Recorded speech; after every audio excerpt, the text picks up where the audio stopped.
welcome to Globalize Me. Our panel contains Jason Redemirio, Nikki Tholt, Richard Qatar, and I, Joe Francis.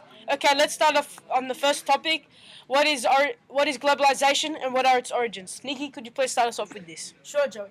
I believe that globalization is the interaction between humans, businesses, countries, and nations through technology, trade, and economics, which affects how people dress, communicate, and live their everyday lives. I agree, as it has closed the gap between countries, leading our everyday lives to change.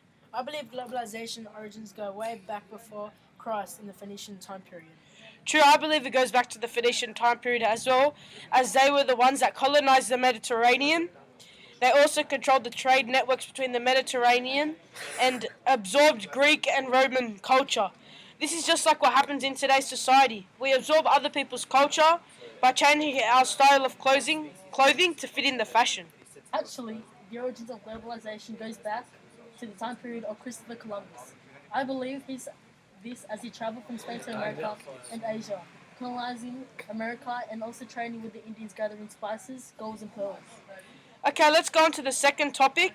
How has globalization affected the relationship between developed and developing countries in terms of poverty and wealth, access to education, food, health, shelter, and water?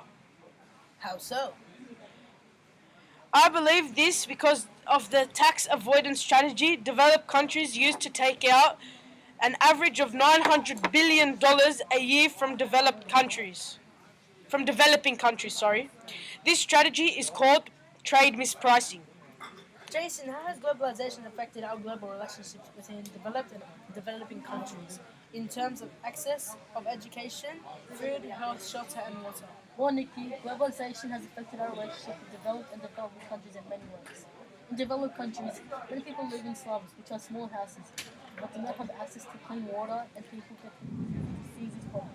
This is because of low-paying jobs in sweatshops, not because of developing countries. Another problem for developing countries are having access to clean water.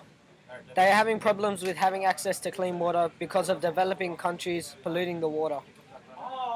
Um, in terms of in terms of education, developing countries are lacking education because of the resources being taken out from developed countries, and what's it called, and of the low as and because of developing countries don't have that much money. Okay, let's go on to the third topic. Nikki, what do you believe can be implemented to reduce the gap between the developed and developing countries? Well, Joey, I believe a solution would be to have a faster internet connection in order to communicate better.